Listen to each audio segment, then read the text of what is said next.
Across the wide open plains of South Dakota, there are small towns you could pass through in seconds and barely even realize they are towns.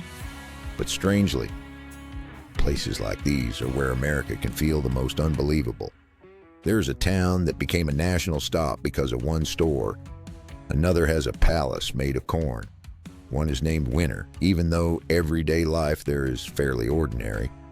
There is also a town that gets flooded by hundreds of thousands of motorcycle riders every year, then becomes quiet again, as if nothing ever happened.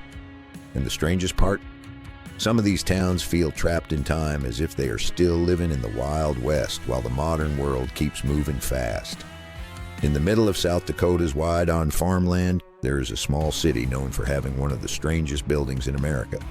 Mitchell has around 15,800 residents, but its name is known far beyond its size because of the Corn Palace. A palace decorated with thousands of ears of corn, grains, and local plants.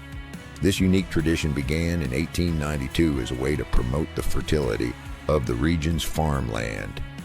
What makes it interesting is that the giant murals on the Corn Palace walls are not permanent.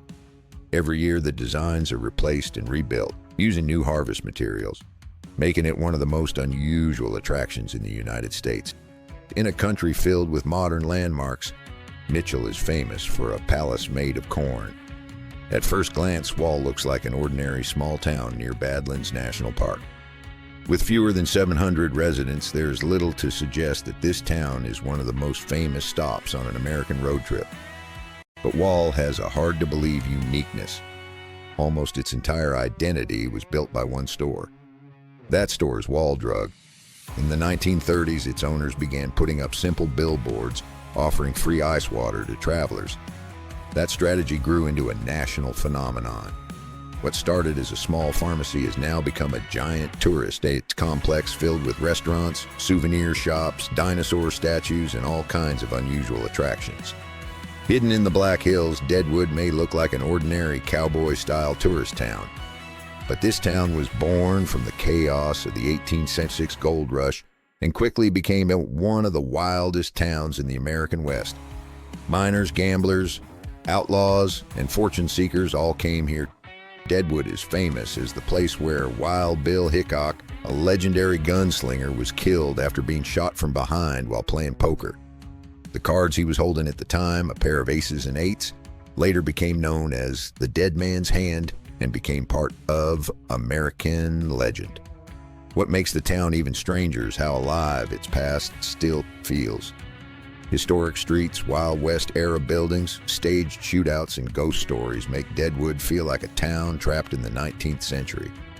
With a population of only around 7,000 people, Sturgis looks like a quiet, small town in the Black Hills. But every summer, this town turns into one of the busiest and most unusual places in America.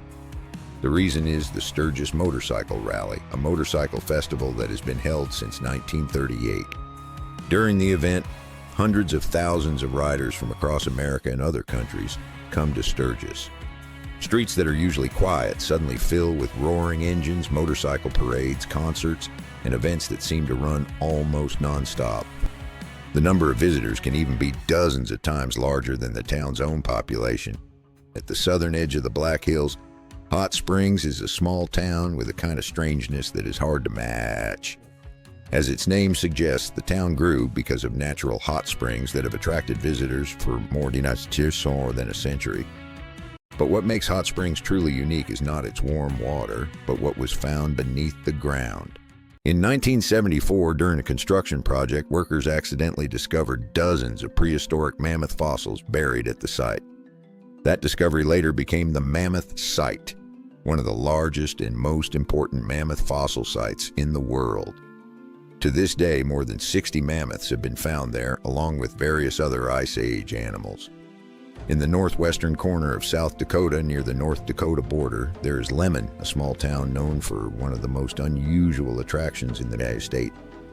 At first glance, Lemmon looks like a quiet farming community, but in the middle of town stands a park filled with buildings, statues, and monuments made from petrified wood millions of years old. That attraction is Petrified Wood Park.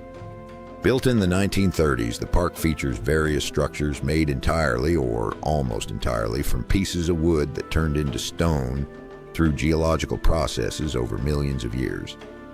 The towers, walls, and ornaments in the park create a scene that feels more like a fantasy movie location than a small town on the American prairie.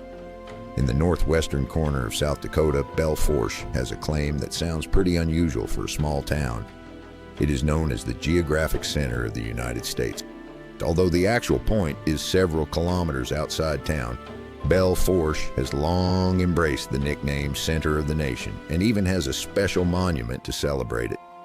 That unique identity makes many travelers stop just to stand at what is considered the center of all 50 American states.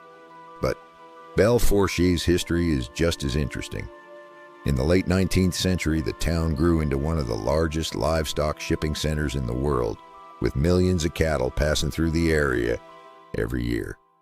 In the heart of the Black Hills, Mystic is one of the most classic examples of a town that is lost, but not completely dead. Mystic was born from the gold rush in the late 1800s when miners flooded into the area hoping to find fortune.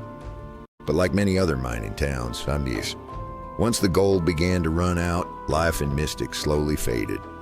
Buildings that were once busy have mostly become old wooden remains standing in the South Dakota wilderness. Today, the atmosphere feels more like a ghost town frozen in time. What makes Mystic feel strange is not only that it was abandoned, but also its remote location and its truly silent atmosphere. In southeastern South Dakota, Gayville is a small town that looks like an ordinary rural American community. Quiet, simple, and surrounded by farmland. But what often puts it on lists of weird towns is not a major historical event or a grand attraction, but its name itself, which immediately catches attention. The name Gayville often becomes a source of jokes, especially outside America, even though its origin's not strange at all. The name came from an early settler family named Gay, who played a role in forming the community in the 19th century. So historically, it does not carry the modern meaning many people associate with it today. In the middle of rural southern South Dakota, Winter is a small town that instantly catches attention because of its name alone. It is hard not to smile as if this town has already won, before you even know anything about it. Winter is a small regional center serving nearby farming and ranching communities. But what places it on a list of weird towns is not a major attraction or strange history, but the irony of its very confident name compared with its modest size and simple condition. In America, not many small towns sound like a slogan for winning in life. Life in Winter itself moves quietly, with local schools, family businesses, and agricultural activity forming the backbone of the economy. There is no big gimmick like in South Dakota's tourist towns.